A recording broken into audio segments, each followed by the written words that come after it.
Lesson 34. I can subtract mixed numbers. We're going to learn a new strategy for subtracting mixed numbers today, where we are going to convert our fraction into an improper fraction by decomposing it. So, for this example, we have 4 1/3 minus 2/3. So we can decompose our whole number of 4 by pulling one out. So if we pull out 3 and are left with 3/3, then we can combine our fraction of 1 whole with the fraction in our mixed number 1/3 to equal 4/3. So now instead of 4 1/3, we have 3 4/3. So now we can subtract the 2/3 because we have 4/3. So now it's much easier to say 3 4/3 minus 2/3 equals 3 2/3. Now we'll practice with 5 2/4 minus 3/4. We're first going to break 5 into 4 4/4, and then we'll add our two fractions together. So now we'll have 4, and then 4 plus 2 is 6/4 minus 3/4. So now we can easily do 6 minus 3 equals 3. So we have 3/4, and then we bring over our whole number of 4. So we get 4 3/4. 8 3/5 minus 4/5. Let's try to break down 8 3/5 without decomposing 8 first. We know we're going to have 1 less because we're taking out 1 whole, so we'll have 7. And then a trick for you is you can just add the numerator and the denominator together to get your new numerator. So 5 plus 3 equals 8, and then fifths stays the same. Because what we're doing there is pulling out 5/5 and adding the original numerator of 3/5, and so we can just add the denominator plus the numerator. So we get 7 8/5 minus 4/5, which we know is 7 4/5. Now you might have noticed that our learning target was subtracting mixed numbers. In the last problems, we were only subtracting fractions from a mixed number.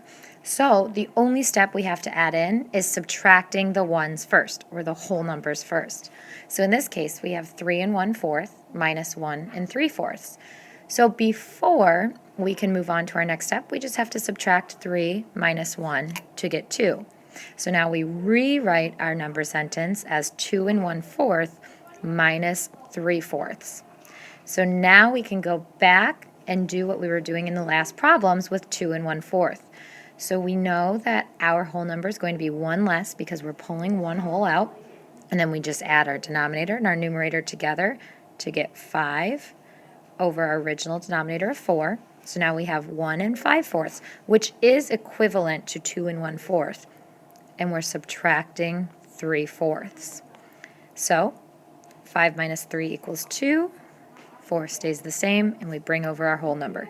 So we get 1 2/4, which equals 1 1/2.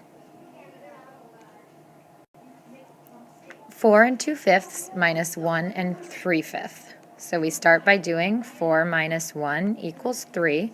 So we rewrite our number sentence as 3 2/5 minus 3/5.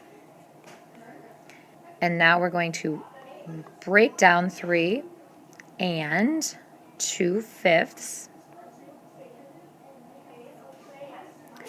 So we're going to make our whole number 1 less.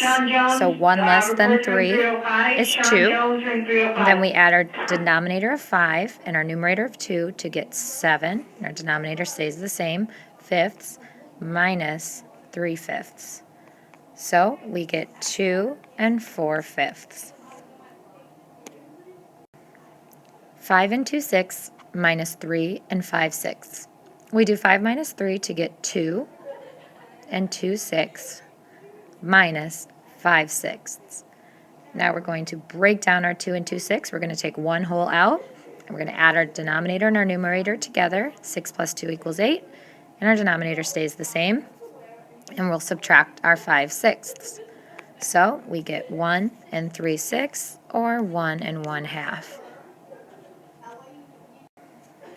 9 and 3/5 minus 2 and 4/5. We start by subtracting our whole numbers. 9 minus 2 equals 7. Then we have our 3/5 minus 4/5.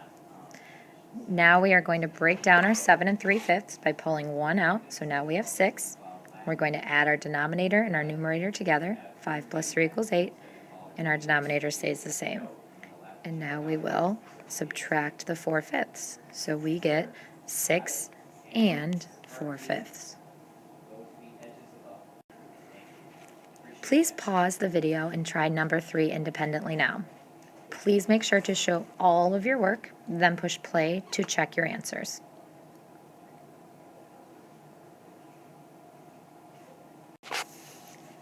For A, you should have gotten 4 and 3/4.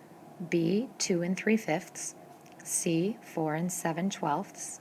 D, 7 and 9/50.